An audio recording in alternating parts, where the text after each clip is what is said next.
The 7 Habits of Highly Effective People, reviewed and summarized by a successful business owner and literature major. Chapter 3 is the 7 Habits overview. Covey says that our character is actually a composite of our habits, and that our character decides our destiny. He quotes my man Aristotle saying, "We are what we repeatedly do.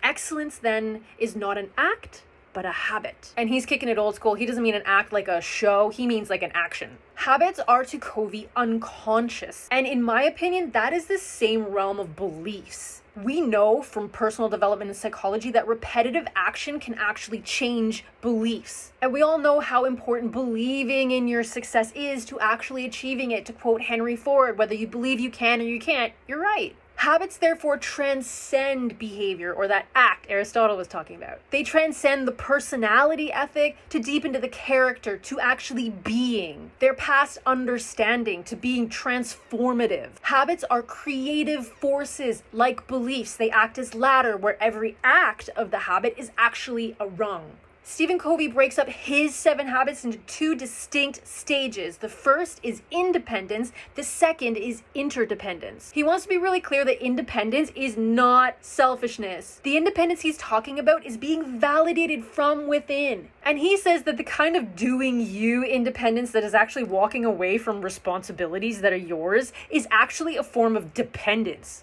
He says it's a form of emotional immaturity to allow the weaknesses of others to ruin your emotional health, or feeling victimized from things that we can't control. So although circumstances may need changing, walking away from your responsibilities because you feel victimized by it is probably a dependence thing, and that's an immaturity. Independence means being able to share yourself deeply, meaningfully. And that includes having boundaries and getting your needs met.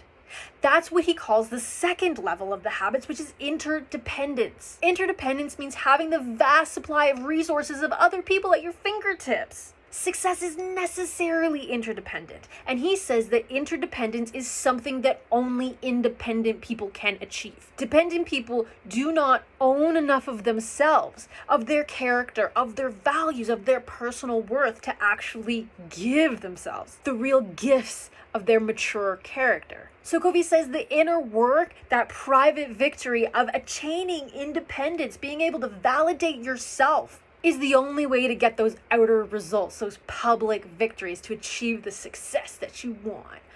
Follow for more.